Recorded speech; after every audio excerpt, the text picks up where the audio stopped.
Est-ce que c'est la bonne démarche? Est-ce qu'on doit criminaliser ce qu'on appelle le contrôle coercitif? Je trouve que c'est un pas très intéressant parce que, pour reprendre les propos de la ministre, effectivement, ça donne un levier supplémentaire parce que la violence conjugale, il y a des précurseurs très, très, très nombreux. Ça commence pas le jour où il y a des coups. Ça commence bien avant.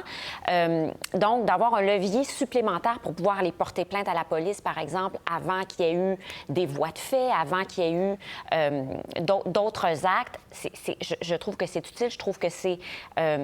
il faut souligner ce leadership du Québec de prendre des moyens concrets, des avancées législatives concrètes pour faire avancer la cause des femmes. Donc ça, je pense que c'est à saluer.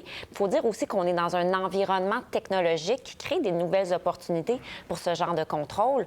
On a mentionné, suivre le téléphone de la conjointe pour savoir où elle est. Vous savez aussi ce qu'on appelle les AirTags, les petits puces qu'on peut laisser dans nos bagages, par exemple, qui permet de les retrouver. Vous savez, quand les bagages sont égarés par la compagnie aérienne, vous pouvez savoir où ils sont si vous avez placé un petit AirTag dans votre valise. Il y a des conjoints qui font ça et qui placent un AirTag sur la voiture, par exemple, de leur conjoint. Pour savoir où est la conjointe. Voilà. Donc, il y a toutes sortes de nouveaux mécanismes de contrôle, puis c'est une façon de le contrer qui est intéressant. Dans la lettre qui a été envoyée, Martine Biron, Simon Jolin Barrette rappelle que le Québec a été le premier État du monde à déployer un tribunal spécialisé en matière de violences sexuelles et de violences conjugales. Et pour eux, il faut aller plus loin.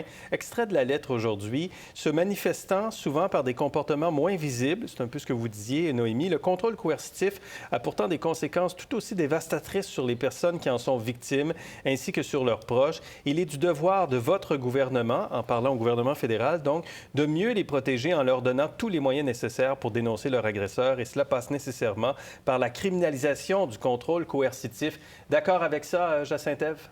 Bien voilà une belle occasion qu'a saisi le ministre de la Justice, Simon Jolin Barrette, et la ministre de la Condition féminine de faire un pas de plus vers l'égalité des hommes et des femmes et vers la reconnaissance de cette journée particulière des droits des femmes. Oui, ça va donner des outils supplémentaires aux services policiers qui, pour l'instant, comme la violence conjugale n'est pas une infraction criminelle indépendante, ils doivent toujours l'associer à des accusations de harcèlement ou de voies de fait. Alors, en criminalisant ce volet de contrôle coercitif, ça donne des munitions supplémentaires, des outils supplémentaires aux services policiers pour pouvoir mieux faire leur travail et pour pouvoir aussi agir en amont, pas attendre que la situation ait dégénéré jusqu'à des voies de fait ou parfois même des homicides. Oui, exactement. Voies de fait, homicide, harcèlement. Il y a des choses qui sont claires. Quand on entre dans la définition du contrôle coercitif, peut-être que la zone peut être un peu plus floue, mais est-ce que vous trouvez qu'on doit aller dans ce sens-là? Karif Virani, le ministre fédéral de la Justice, qui a démontré de l'ouverture, doit aller de l'avant? Oui, tout à fait. Je crois qu'il doit aller de l'avant, mais comme il est inscrit dans la lettre du Québec, des comportements invisibles. Donc, c'est ça la difficulté. Exact. C'est comment codifier des comportements invisibles concernant le contrôle coercitif. Donc, c'est pour ça que c'est très, très difficile. Mais d'un autre côté, je me dis, oui, il faut aller de l'avant, mais il y a aussi des actes très concrets qu'on peut prendre aujourd'hui. Par exemple, et je vais le répéter, le projet de loi C5 concernant le fait qu'il y a maintenant un quart des hommes qui sont condamnés pour des agressions sexuelles qui font leur peine à la maison, ça n'envoie pas non plus un bon message aux femmes victimes d'agressions sexuelles que la personne condamnée ensuite peut faire sa peine à la maison. Et surtout, nommons des juges, parce que les délais concernant les procès sont trop longs. Les arrêts de Jordan, des gens comme ça veut dire que je suis tout à fait d'accord sur le principe et qu'on aille en avant, mais il y a une difficulté. Mais si on veut vraiment aussi agir aujourd'hui, que le Québec nomme plus de juges, que le fédéral nomme plus de juges et qu'on renverse ces 5 concernant les peines à la maison, parce que ça envoie un très mauvais message, en tout cas aux victimes, que leurs agresseurs peuvent ensuite retourner à leur maison après avoir été condamnés. Alors, le gouvernement du Québec a décidé de choisir la journée du 8 mars. C'est symbolique là, pour lancer cet appel au gouvernement fédéral sur quelque chose qui est très réel, la violence conjugale. En retour, il y a des aspects positifs qu'on peut souligner aujourd'hui également, Noémie, le 8 mars. Quand on regarde, par exemple, la représentation et la place des femmes en politique municipale. C'est la Fédération des municipalités du Québec qui nous donne ces chiffres-là aujourd'hui. La Fédération québécoise des municipalités. De 2017 à 2023, on est passé de 31 à 39 % de femmes conseillères et de 18 à 24 % de mairesses au Québec. Donc, vous l'expliquez comment, cette montée des femmes dans l'arène municipale? Noémie. Ah, bien, première chose que j'ai le goût de dire, c'est il était temps. Hein? Oui. On est quand même en 2024, puis je suis toujours partagée dans des journées comme ça entre se réjouir des avancées et que ce soit sur le plan, oui, de la représentation des femmes dans les lieux de pouvoir ou des écarts salariaux, oui, ça s'améliore, mais il ne faut pas non plus avoir de la complaisance. Puis, c'est pas assez. C'est loin d'être assez. C'est-à-dire que tant que l'égalité complète et entière n'est pas atteinte, je vois pas pourquoi les femmes se contenteraient de presque la moitié sous prétexte que c'est mieux qu'avant. Donc, je salue ça, bien sûr, mais tu sais, ça vient aussi avec toutes sortes d'obstacles, des femmes qui s'investissent dans les lieux de pouvoir. Ça crée encore un malaise autant chez les citoyens que chez certains de leurs collègues quand on voit le type de violence, d'intimidation auxquelles elles s'exposent. Pas juste les femmes, oui, mais quand on parle des femmes, c'est un type de violence qui a souvent un côté plus sombre, plus sinistre, qui est plus violent, qui s'attaque plus à leur intégrité physique. Là, je parle des commentaires qu'elles reçoivent ou des menaces qu'elles reçoivent.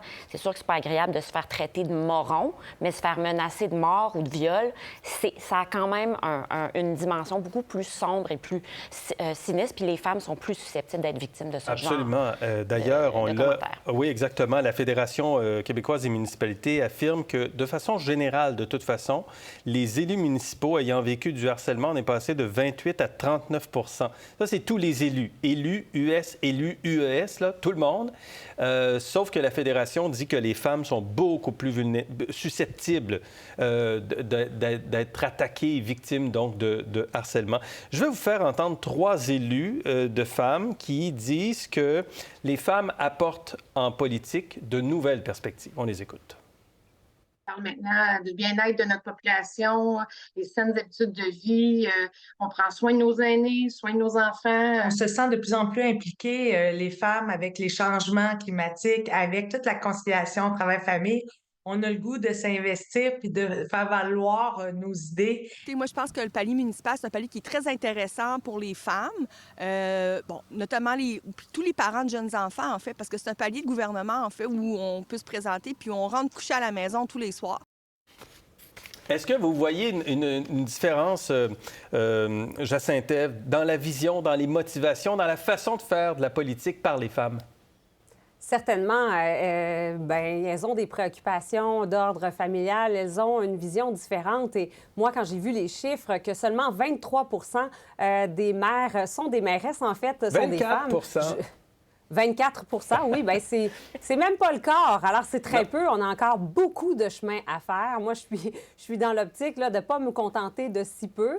Il y a 38 % des femmes qui sont conseillères. On est un peu mieux représentés, mais encore là, on n'a pas atteint la parité. Donc, il faut se questionner sur le rôle, la façon d'exercer, les conditions de travail, les conditions d'exercice. Il y a encore beaucoup de chemin à faire. Si les femmes sont moins interpellées ou si elles sont moins élues, il faut voir pourquoi, il faut creuser davantage. Parce que oui, elles ont une perspective différente. Elles permettent d'élargir finalement les débats avec des perspectives ou des angles de vue différents.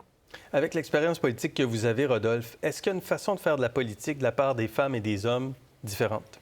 Bien, écoutez, j'ai envie de dire oui, mais d'un autre côté, j'ai envie de dire non parce que je les ai vues autant combatives, je les ai vues autant aller au bout de leur dossier, porter des dossiers, avoir de la vigueur ou n'importe quoi. Ça veut dire, moi, j'ai pas vécu ce cliché, en tout cas, des fois, de dire elles sont plus conciliantes parce que moi, à Ottawa, j'ai vu des femmes comme Lisa Raitt, par exemple, avec laquelle j'ai travaillé, aller en comité parlementaire et les libéraux tremblaient aussi d'un autre côté. Donc, c'est pour ça que je vous dis, moi, j'ai vu des femmes combattantes. Je pense que le problème et qu'on doit lutter, c'est que que souvent, si on propose à une femme, elle va beaucoup plus hésiter pour un poste, par exemple, d'élu, que si on donne à un homme, elle va plus, on dirait, se questionner. Puis ça, c'est un problème. Je pense que c'est plus ça. On dirait qu'il n'y a pas assez de femmes qui se lancent en politique parce qu'elles doutent plus au début, tandis qu'un homme dit « Ah, ben, vous me proposez un poste, j'y vais. » Donc, je pense que c'est plus ça. Plus tard. Oui, c'est ça. Souvent. Oui, il doute plus tard. Mais moi, j'ai vu des femmes très, très combatives. Rona Ambrose, qui a été chef intérimaire du Parti conservateur, d'ailleurs, qui avait fait ce projet concernant l'éducation des juges, l'éducation sexuelle concernant les juges,